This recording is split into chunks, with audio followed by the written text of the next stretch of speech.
नमस्कार दोस्तों, स्वागत है आपका हमारे YouTube channel study with Usha में। और आज मैं आपके लिए हिंदी साहित्य के आधुनिक काल से बहुत ही महत्वपूर्ण प्रश्न लेकर आई हूँ। मैं आशा करती हूँ आपको यह वीडियो पसंद आएगी। अगर आपको यह वीडियो पसंद आए तो कृपया चैनल को सब्सक्राइब करें, वीडियो को लाइक और शेयर करना ना भूलें। चलिए शुरुआत करते हैं अपने पहले प्रश्न से। 84 वैष्णव की वार्ता किसके द्वारा लिखित है? अगर हम बात करते हैं 84 वैष्णव की, ठीक है, तो 84 वैष्णव की जो वार्ता है वो किसके द्वारा लिखित है? गोकुल नाथ के, ठीक है। तो इसका जो सही आंसर है वो क्या है? गोकुल नाथ। अगर हम गंग कवि की बात करते हैं तो गंग कवि की एक बहुत ही प्रसिद्ध रचना है जिसका क्या नाम है? चंद छंद वर्णन की महिमा, ठीक है। और नाभादास की अगर हम बात करें तो नाभादास की बहुत ही प्रसिद्ध रचना है अष्टायाम, ठीक है। तो इनको भी आप याद कर लें। चंद छंद वर्णन की महिमा, ठीक है। चलिए अगले प्रश्न पर बढ़ते हैं। इनमें से कौन सा जोड़ा सही नहीं है? ठीक है, ध्यान रखिएगा क्या पूछा जा रहा है। सही नहीं है। ब्रह्म समाज की स्थापना किसने की थी? राजा राम मोहन राय ने की थी, तो ये बिल्कुल सही है, ठीक है। रामकृष्ण परमहंस की अगर हम बात करें कि रामकृष्ण जो मिशन था उसकी स्थापना किसने की थी, तो वो भी किसने की थी? विवेकानंद से संबंधित है, ठीक है। प्रार्थना समाज की अगर हम बात करें तो केशव चंद्र की है, ठीक है। लेकिन अगर हम आर्य समाज की बात करते हैं, ठीक है, तो आर्य समाज की जो स्थापना थी वो किसने की थी? आर्य समाज की स्थापना स्वामी विवेकानंद ने नहीं की थी, ना ही स्वामी श्रद्धानंद ने की थी।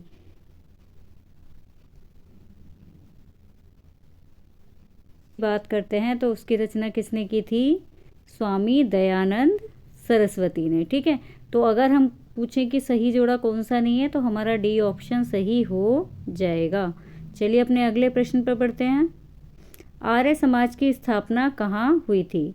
ठीक है, क्या इसकी स्थापना मथुरा में हुई थी, या फिर दिल्ली में हुई थी, राजकोट में हुई थी, मुंबई में हुई थी, या फिर इसमें से सही ऑप्शन हमारा कौन सा हो जाएगा?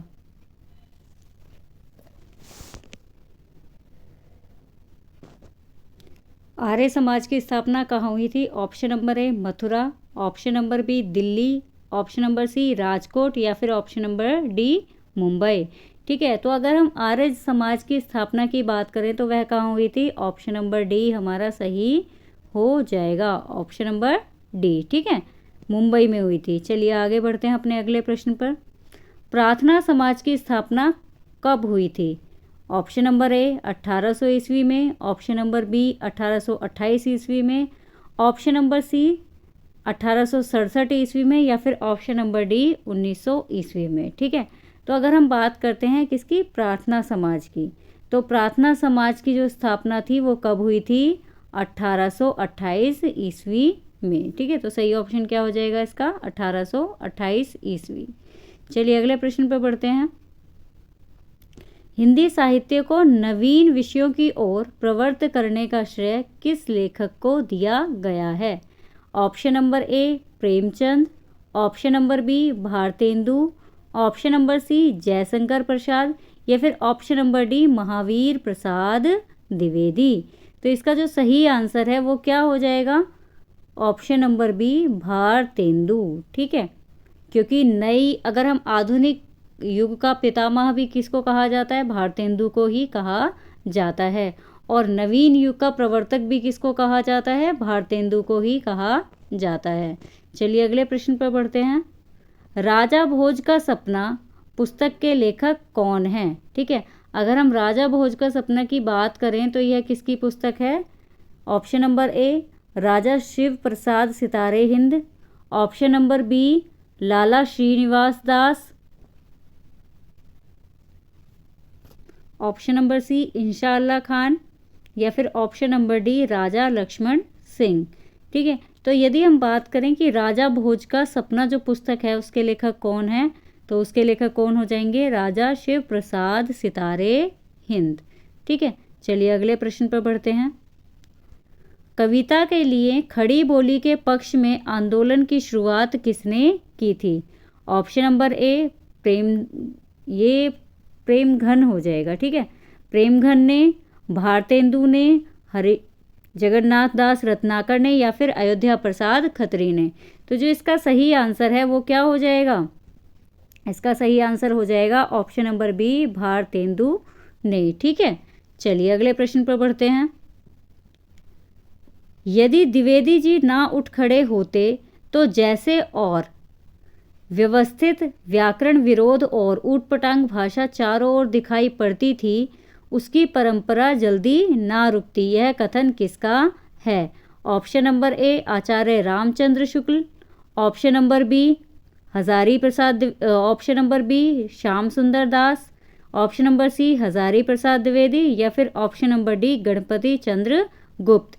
ठीक है, यदि हम इसकी बात करें तो यह पंक्तियां किसकी हैं? Option number A, Acharya Ramchandra शुक्ल की हैं। ठीक है, चलिए अगले प्रश्न पर बढ़ते हैं। सच्चा प्रेम वही है जिसकी तृप्ति आत्मबलि पर हो, त्याग बिना निष्प्राण प्रेम है, करो प्रेम पर प्राण निछावर। इन पंक्तियों के रचयिता कौन हैं? ठीक है, पंक्तियों का एक बार, सच्चा प्रेम वही है जिसकी तृप्ति आत्मबलि पर हो, त्याग बिना निष्प्राण प्रेम है, करो प्रेम पर प्राण निछावर। तो अगर हम इन पंक्तियों की बात करें तो यह पंक्तियां किसकी हैं? Option number A, Makhanlal Chaturvedi, option number B, Balkrishna Sharma Naveen, option number C, Ram Naresh Tripathi या फिर option number D, Shridhar Pathak. ठीक है, तो यदि हम इन पंक्तियों की बात करें तो ये किसकी हो जाएंगी? Option number C, Ram Naresh Tripathi. चलिए अगले प्रश्न पर बढ़ते हैं। खड़ी बोली हिंदी का प्रथम महाकाव्य कौन सा है? यदि हम खड़ी हिंदी बोली का प्रथम महाकाव्य की बात करें तो वह कौन सा है? ऑप्शन नंबर ए, प्रिय प्रवास। और इसको किसने लिखा है? अयोध्या सिंह उपाध्याय ने। ठीक है, इसको किसने लिखा है? अयोध्या सिंह उपाध्याय ने।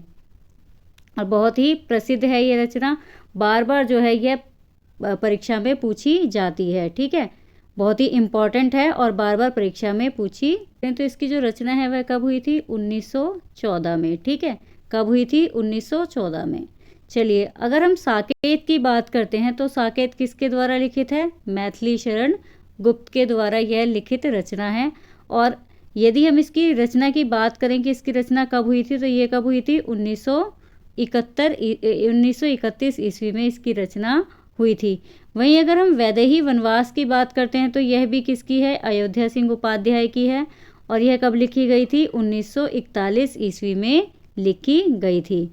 अगर हम बात करते हैं कि कामायनी की तो कामायनी जो है वह किसकी है? जयशंकर प्रसाद की है। ठीक है, किसकी है? जयशंकर प्रसाद की है। और कब लिखी गई कामायनी? 1935 ईस्वी में लिखी गई थी। परीक्षा की दृष्टि से सभी प्रश्न जो हैं बहुत ही महत्वपूर्ण हैं। चलिए अगले प्रश्न पर बढ़ते हैं। निम्नलिखित में से 19वीं सदी में खड़ी बोली हिंदी के विकास में हिंदी के अस्तित्व की लड़ाई लड़ने वाले रचनाकार कौन हैं? Option number A, Mukutdhar Pandey, option number B, Chandrabali Pandey, option number C, Narendra Sharma या फिर option number D, Raja Shiv Prasad Sitare Hind. तो अगर हम इसमें सही आंसर की बात करें तो वह क्या हो जाएगा हमारा? Option number D. ठीक है, तो हिंदी के विकास के लिए जिसने लड़ाई लड़ी थी वो कौन थे? राजा शिव प्रसाद सितारे हिंद। चलिए अगले प्रश्न पर बढ़ते हैं। बकरी विलाप किसकी काव्य कृति है? ठीक है, तो अगर हम बकरी विलाप की बात करें तो किसकी हो जाएगी? ऑप्शन नंबर ए, भारतेंदु हरिश्चंद्र की। ठीक है, चलिए अगले प्रश्न पर बढ़ते हैं। उद्धव शतक के रचनाकार कौन हैं? ठीक है, उद्धव शतक के रचनाकार कौन हैं? Option number A, Satyanarayan Kaviratna, option number B, Jagannath Das Ratnakar, option number C, Brajratna Das, option number D, Viyogi Hari. तो अगर हम उद्धव शतक की बात करते हैं तो उद्धव शतक के जो रचनाकार हैं वो कौन हैं? Option number B, Jagannath Das Ratnakar. और अगर हम उद्धव शतक में सर्गों की बात करें, छंदों की बात करें तो कितने छंद हैं इसमें? 116 छंद हैं। ठीक है, ये भी परीक्षा की दृष्टि से बहुत ही महत्वपूर्ण है। वहीं अगर हम जगन्नाथ दास रत्नाकर की बात करें तो यह जो है उर्दू में जकी नाम से अपनी रचनाएं करते थे। ठीक है, उर्दू भाषा में जकी नाम से अपनी रचनाएं करते थे। इम्पॉर्टेंट है परीक्षा की दृष्टि से।